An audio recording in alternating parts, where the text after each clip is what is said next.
Hello மக்களை, வெற்றி துளசி செம்ம இன்ட்ரெஸ்டிங்காக போயிட்டுருக்கு. நம்ம துளசியும் வெற்றியும் ஈஸ்வரமூர்த்தி எப்படியாவது வின் பண்ணணும்னு சொல்லிட்டு பிரச்சாரத்தில் அவங்களுக்காண்டி ஓட்டு கேட்குறதுக்கு ஒவ்வொரு வீட்டுக்கும் போய் கேட்குறாங்க. அந்த டைமில் எல்லாருமே நம்ம துளசி வெற்றியோட ஜோடி சூப்பராக இருக்குன்னு சொல்லவும், நம்ம துளசியும் அந்த வெற்றிக்கிட்ட போய் என்ன இதெல்லாம் உங்கள் வேலை தான்னு கேட்கவும், இல்லையே மேடம், நான் அந்த மாதிரிலாம் செய்யலை, நம்மளை பார்க்கும்போது அவங்களுக்கு அப்படி தோணுனால சொல்லியிருப்பாங்க அப்படின்னு நம்ம வெற்றியும் சொல்லிடுறாங்க. இன்னொரு பக்கம் பார்த்தீங்கன்னா, திவ்யாவும் எப்படியாவது துளசியை பழி வாங்கணும்னு சொல்லிட்டு பிரச்சாரத்துக்கு போது ஊர் மக்களுக்கு முன்னாடியே இவ சொத்துக்காண்டி தான் அவ பொண்ணை கூட சரியா தத்து எடுக்காம அவ கூடயே வச்சிருக்கா அப்படின்னு சொல்லிடுறாங்க. இதை கேட்டு நம்ம வெற்றியும் துளசிக்கு ஆதரவா தியா பாப்பாவை லீகலா அவங்க மகளாட்டே தத்து எடுத்துறாங்க. ஒரு வழியாட்டி திவ்யா என்ன செய்தாலும் அது நல்லதாவே முடியுதுன்னே சொல்லலாம். வீடியோக்குள்ள போறதுக்கு முன்னாடி நம்ம சேனலுக்கு யாரெல்லாம் சப்ஸ்கிரைப் பண்ணலையோ அவங்க சப்ஸ்கிரைப் பண்ணுங்க. அப்படியே பக்கத்துல இருக்க பெல் ஐக்கானையும் கிளிக் பண்ணிடுங்க. அப்பதான் நான் போடுற வீடியோ உங்களுக்கு நோட்டிபிகேஷனா வரும். நம்ம ஈஸ்வரமூர்த்தியின் துளசி கிட்ட வந்து தேர்தல் பிரச்சாரத்தை நீ தான் பண்ணணும் அப்படின்னு சொல்லிடுறாங்க. இதை கேட்ட அபிராமியும் மீனாட்சியும் பயங்கரமா ஷாக் ஆயிடுறாங்க. என்னங்க நீங்க பேசுறீங்க? அது எப்படி துளசிய பிரச்சாரத்துல விடலாம்? அவளே ஒரு ராசி கிட்டவா, அவகிட்ட போய் நீங்க பிரச்சாரத்துல பேச சொன்னீங்கன்னா அடுத்து கண்டிப்பா நம்ம அரசியல் வாழ்க்கையே முடிஞ்சிடும் அப்படின்னு அபிராமி சொல்றாங்க. இத கேட்ட உடனே ஈஸ்வரமூர்த்தியும், அபிராமி இந்த விஷயத்துல நீ தலையிடாத, இதுக்கு மேல அவளை எதுவுமே பேசாத, எப்படி இருந்தாலும் வெற்றியும் துளசியும் தான் இந்த பிரச்சாரத்தை பண்ண போறாங்க அப்படின்னு சொல்லிடுறாங்க. நம்ம துளசியும் எதுக்கு மாமா நான் இதுல எல்லாம், நீங்களே இதை பார்த்துக்கோங்கன்னு என்னதான் சொன்னாலும் வெற்றிக்கு சந்தோஷமா இருக்கு. ஈஸ்வரமூர்த்தி கடைசியா துளசியோட அருமையை புரிஞ்சுக்கிட்டாங்க அப்படின்னு நினைக்கிறாங்க.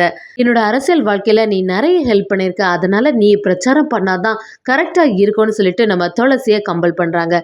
துளசியும் ஒரு வழியா சம்மதிச்சிட்டாங்க. இதெல்லாம் பார்த்துட்டு இருந்த மீனாட்சிக்கும் அபிராமிக்கும் தாங்கவே முடியல. மீனாட்சி என்னடானா மாமா எதுக்கு இந்த மாதிரிலாம் சொல்றாங்க, இவளை சும்மாவே விடக்கூடாது, வர வர இவளோட ஆட்டம் இந்த வீட்டில் கூடுதலாகவே இருக்கு அப்படின்னு நினச்சிட்டு அபிராமி கிட்டேயும் பார்த்தீங்களாத்தா மாமாவோட மனசை எப்படி இந்த துளசி மாற்றிருக்கான்னு, இப்படி தான் ஒவ்வொருத்தரையும் இந்த வீட்டில் மாற்றிட்டு வரான்னு இன்னும் கொஞ்சம் போட்டு கொடுக்குறாங்க. அபிராமியும் பயங்கரமாக கோபம் ஆகி துளசிக்கிட்ட, எதுக்கு நீ இந்த பிரச்சாரத்தில் கலந்துக்கலாம்னு நினைக்கிற, இந்த மாதிரிலாம் போகாத, அப்புறம் போனேன்னா இந்த வீட்டுக்குள்ளேயே உன்னை ஏற்ற மாட்டேன் அப்படின்னு சொல்லவும் நம்ம துளசி அதை கண்டுக்காமல் அப்படியே கிளம்புறாங்க. மீனாட்சியும் எப்படியாவது இந்த துளசியை சும்மா விடக்கூடாதுன்னு சொல்லிட்டு திவ்யா கிட்ட அடுத்த பிளான் போடுறதுக்கு ரெடி ஆகுறாங்க. திவ்யா கிட்ட போய் எல்லா விஷயத்தையும் சொல்லிடுறாங்க. பிரச்சாரத்துல துளசியும் வெற்றியும் தான் சேர்ந்த மாதிரி எல்லார்கிட்டையும் என்னோட மாமா ஈஸ்வரமூர்த்திக்கு ஆதரவா ஓட்டு கேட்கறதுக்கு வருவாங்க அப்படின்னு சொல்லிடுறாங்க. திவ்யாவும் எதுக்கு இந்த துளசியை போய் ஓட்டு கேட்க வைக்கிறாங்க அப்படின்னு எரிச்சலாகவும் அடுத்த பிளானை போடுறாங்க. மீனாட்சியும் திவ்யாவும் சேர்ந்து, சரி அவ தான் எப்படியும் ஓட்டு கேட்டு வருவாள்ல, அந்த இடத்துல ஊர் மக்களுக்கு முன்னாடியே அவளை சரியா அசிங்கப்படுத்தணும்னு சொல்லிட்டு நினைக்கிறாங்க. இன்னொரு பக்கம் பார்த்தீங்கன்னா, நம்ம துளசியும் வெற்றியும் சரி பிரச்சாரத்துக்கு போகலான்னு கிளம்பிருக்கிறாங்க. கரெக்டாக கிளம்பும் போது அபிராமி அவங்கள்ட்ட வந்து, என்ன வெற்றி, உனக்குமா கொஞ்சம் அறிவில்ல, எதுக்கு இந்த துளசியை தேவையில்லாமல் கூட்டிகிட்டு போகிற, அவள் எல்லாம் ஒரு இடத்துல கால் வச்சானா கண்டிப்பாக அந்த இடம் நல்லாவே இருக்க போகிறதில்ல அப்படிங்கிற மாதிரி நம்ம துளசியை திட்ட ஆரம்பிக்கிறாங்க. இதை கேட்டுட்டு இருந்த வெற்றியும், அம்மா நீங்கள் எதுவுமே பேசாதுங்க, அப்போ தான் ஏற்கனவே சொல்லிட்டாங்கல்ல துளசி மேடம் பிரச்சாரத்துக்கு வரலான்னு, அதுக்கப்புறமா இந்த விஷயத்தில் நீங்கள் தலையிடாதுங்க, நாங்கள் கிளம்ப தான் போகிறோம்னு சொல்லிட்டு கிளம்புவோம். தியா பாப்பாவும் அவங்க அம்மா கிட்ட வந்து, அம்மா எனக்கு வீட்டிலே இருக்கிறதுக்கு ரொம்பவே போர் அடிக்கும், உங்கள் கூடயே வரேன் அப்படின்னு சொல்லவும் நம்ம வேட்டியும், சரி பாப்பா வீட்டில் சும்மா தானே இருப்பா, அவளையும் கூட்டிகிட்டு போகலான்னு தியாவும் நம்ம வெற்றியும் துளசி எல்லாரும் சேர்ந்த மாதிரி தேர்தல் பிரச்சாரத்துக்கு போயிட்டுருக்காங்க. கரெக்டாக போவோம், ஈஸ்வரமூர்த்தியும் பின்னாடி ஜீப்பில் வந்துட்டுருக்காங்க. நம்ம துளசியும் வெற்றியும் சேர்ந்து ஒவ்வொருத்தையும் ஈஸ்வரமூர்த்திக்கு ஓட்டு கேட்கும்போது அங்கே உள்ளவங்கெல்லாம் அவங்கள ஆரத்தி எடுத்து வரவேற்கிறாங்க. அது மட்டும் இல்லாமல் ஒருத்தங்க என்னடானா நம்ம துளசி வெற்றியை பார்த்து, உங்களை பார்க்கறதுக்கு சிவன் பார்வதி மாதிரியே இருக்கீங்க, அப்படிப்பட்ட நல்ல ஜோடியாக இருக்கீங்கன்னு சொல்லவும் அடுத்து உள்ளவங்க எல்லாம் இந்த மாதிரிப்பட்ட ஜோடியை நாங்கள் பார்த்ததே இல்லை, சூப்பராக இருக்கீங்க அப்படின்னு ஒவ்வொருத்தரும் பேசுவோம். நம்ம துளசி அதை கேட்டுட்டு இதெல்லாம் இந்த வெற்றியோட வேலையாக தான் இருக்குமோ அப்படின்னு நினைக்கிறாங்க. நம்ம வெற்றிக்கிட்டேயும் தனியாக வந்து, என்ன வெற்றி நீங்கள் தான் இந்த வேலையை செய்தீங்களா அப்படின்னு கேட்கவும், இல்லை மேடம், எனக்கும் இதுக்கும் எந்த சம்மந்தமும் இல்லை, நான் இந்த மாதிரியெல்லாம் அரேஞ்ச் பண்ணலை, அவங்களுக்கு நம்மளை பார்த்தா அப்படி தோணிருக்கும் மேடம், அதனால தான் அப்படி சொல்கிறாங்கன்னு வெற்றியும் சொல்லவும் அதை கேட்டுட்டு துளசியும் சரி அடுத்த வேலைக்கு போகலான்னு ஈஸ்வரமூர்த்திக்கு ஆதரவாக பேச ஆரம்பிக்கிறாங்க. இப்படி ஒவ்வொரு இடத்துலையும் கேட்டுட்டு இருக்கும்போது கரெக்டாட்டு திவ்யா அந்த இடத்துக்கு வராங்க. திவ்யாவும் ஒரு பக்கம் சீப்பு சின்னத்துக்கு எனக்கு வாக்களிங்கன்னு பேசிட்டு இருக்கும்போதே நம்ம துளசி வெற்றி ஒவ்வொரு இடத்துலையும் பிரச்சாரம் பண்ணுறத கேட்குறாங்க. இதை பார்த்த உடனே பயங்கரமாக டென்ஷன் ஆகிறாங்க. நான் வாழ வேண்டிய இடத்துல இந்த துளசி இருக்காளே, வெற்றியை இவ இந்த மாதிரி பண்ணிட்டாலே, இவங்க 2 பேரும் சந்தோஷமாவே இருக்கக்கூடாது. இவங்க 2 பேரும் எப்போ ஒன்று சேர்ந்தாங்கிற மாதிரி யோசிக்கிறாங்க. எப்படியாவது இவங்கள பிரிச்சிடணும் அப்படின்னு திவ்யாவும் மனசுக்குள்ள நினைக்கிறாங்க.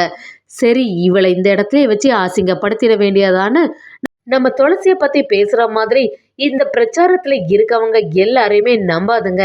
ஒருத்தங்க என்னடான்னா அவங்க பொண்ணையே சொத்துக்காண்டி அவங்க கூடயே வச்சிருக்காங்க. அவங்க கூட இருக்க பொண்ணே அவங்களோடது கிடையாது. அது மட்டும் இல்லாம சொத்துக்காண்டி தான் இன்னும் அந்த பொண்ணை கூடவே வச்சிருக்காங்க. லீகலாட்டு தத்து கூட இருக்கல அப்படிங்கிற மாதிரி பேச ஆரம்பிக்கிறாங்க. என்ன சொன்னாலும் சரியா பதிலடி கொடுக்கக்கூடிய நம்ம துளசி அந்த இடத்துல கொஞ்சம் அமைதியாவே நிற்கிறாங்க. என்ன சொல்றதுனே புரியாம நிற்கவும் திவ்யா அந்த சான்ஸை யூஸ் பண்ணி துளசியை கூட கொஞ்சம் அவமானப்படுத்த பார்க்குறாங்க.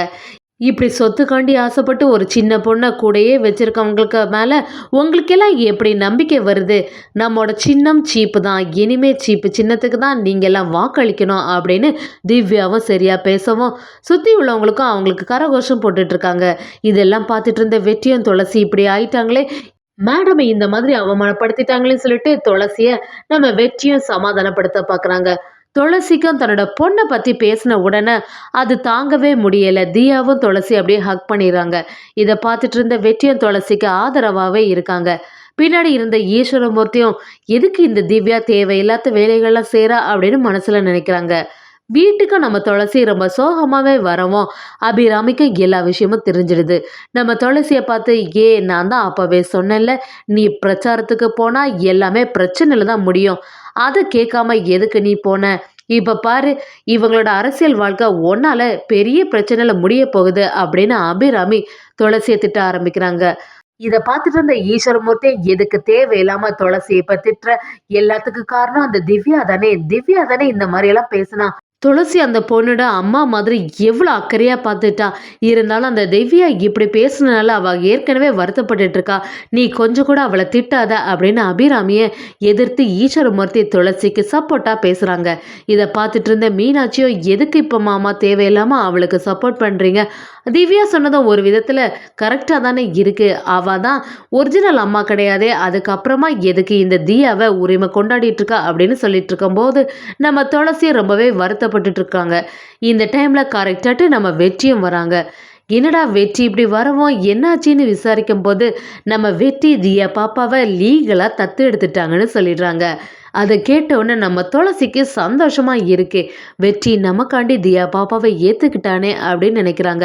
ஒரு வழியாட்டு நம்ம துளசியும் வெற்றியும் கைப்பிடிச்சு அப்படி நம்ம தியாவையும் கைப்பிடிச்சு கொடுக்குறாங்க. திவ்யா பிரச்சாரத்தினால நம்ம தியா துளசிக்கு ஒரு நல்லது நடந்திருக்குன்னே சொல்லலாம்.